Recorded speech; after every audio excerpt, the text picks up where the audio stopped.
해리케인이 미넨으로 이적한 지 한 달도 되지 않은 시점 소집된 국가대표 훈련장에 심상치 않은 반응이 나타나고 있다. 미넨으로 떠난 유일한 이유인 트로피 획득 또한 쉽지 않을 것으로 보이는 상황에 아무런 지원을 받지 못하는 해리케인의 경기력에 잉글랜드 동료들 또한 경악한 것으로 전해졌다.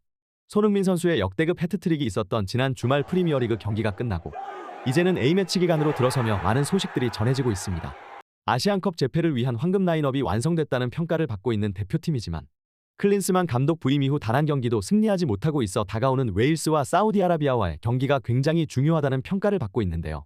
외신에서 또한 이기지 못하는 감독 클린스만이 이번에도 승리를 기록하지 못한다면 그는 그가 그토록 좋아하는 미국에서 방송일에 더욱 전념할 수 있을 것으로 보인다라는 평가를 내놓을 정도였습니다. 손흥민은 현지 시간 6일 치러진 웨일스전 공식 기자회견에서 주장 완장의 중요성을 강조했는데요. 손흥민 선수는 주장이 된다는 것은 말이 아닌 행동으로 보여주는 것이다. 나는 그것을 증명해야 한다. 경기장 안팎에서 팀의 리더가 될 수 있다는 것을 팀과 동료에게 보여줘야 한다라며 완장의 무게감을 전했습니다. 특히 최근 공개된 영상에서 그동안과 다르게 웨일스로 원정을 떠나온 우리 대표팀 선수들을 이동거리가 비교적 짧았던 국가대표 주장인 손흥민 선수가 직접 반겨주고 고생했다고 말해 큰 감동을 선물해주기도 하였습니다. 이렇게 A매치 주간 직전 있었던 코리안 리거들의 활약으로 기분 좋은 준비를 할 수 있었던 대한민국 국가대표팀과 다르게 잉글랜드 대표팀은 다소 예상치 못한 반응들이 나오고 있는 것으로 전해졌습니다. 영국의 데일리 메일에서는 역대급 초호화 멤버를 자랑하는 잉글랜드의 국가대표팀의 가장 큰 골칫거리는 최전방 스트라이커이자 캡틴인 해리케인이라 지적하며 그의 최근 독일 이적인 잉글랜드 국가대표팀에게는 전력의 큰 악화를 가져왔다 분석하였습니다. 그동안 소속팀에서 득점왕을 기록했어도 국가대표팀에서는 동료들과 좋지 않은 호흡을 보여주며 팀의 전술적 밸런스를 깨트리는 선수라는 평가를 받았었는데요.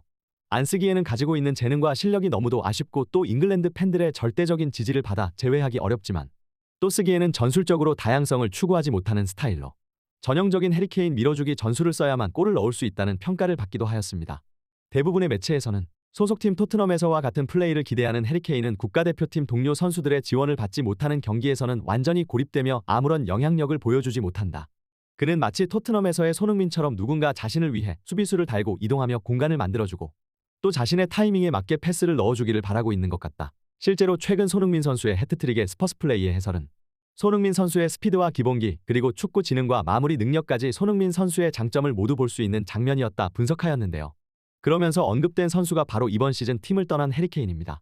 해리케인이라는 거대한 그림자가 가리고 있었던 것은 어쩌면 히샬리송의 골결정력 부족이 아니라 손흥민의 폭발력일지도 모르겠다.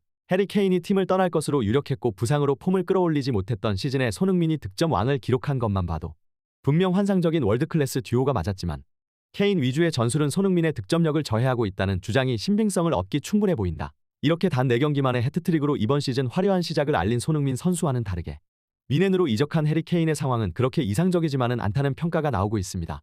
잉글랜드의 왕자라는 별명이 있는 해리케인은 미넨으로 이적 후 계속해서 동료 선수들에게 만들어줄 것을 요청하는 듯한 제스처로 독일 팬들의 비난을 샀을 뿐 아니라 자신의 절친 에릭 다이어를 미넨에 영입해줄 것을 요청해 경기장 안팎에서 잡음을 만들고 있다. 해리케인은 미넨 글라드바흐와의 3라운드 경기에 선발 출전했지만 이렇다 할 활약을 보여주지 못했는데요. 전반전 예상치 못한 일격을 당한 바이에른 미넨은 해리케인을 전혀 활용하지 못하는 모습을 보여주며 무득점으로 실망스러운 모습을 보여준 것입니다. 손흥민이 없는 해리케인은 아직까지 자네와 그라브리 등 미넨의 주축 선수들과 잘 섞이지 못하는 모습을 보여주고 있으며 자신 위주의 경기를 풀어가기를 원하는 듯 보인다. 실제로 영국 전문가들은 해리케인이 떠난 토트넘의 상승세를 조명하며 많은 영국인들이 입 밖으로 꺼내기 조심스럽지만 토트넘의 상승세가 어쩌면 해리케인이 떠난 것이 이유일 수 있다 분석할 정도였습니다. 해리케인 없는 토트넘은 더 빠르고 유기적으로 움직이고 있으며 그동안 모든 골은 해리케인으로 마무리되는 것을 추구하며 성공률 낮은 크로스와 중앙지향적인 공격 루트에서 달라졌다. 또다시 해리케인 위주의 전술을 사용하기 위해서 잉글랜드는 또다시 중앙지향적이며 해리케인 지향적인 전술을 가져갈 것이 뻔하고 이것이 잘 발휘되지 않을 경우 결국 미넨에서와 같이 안 좋은 경기력이 나올 것이 너무도 뻔한 상황이다.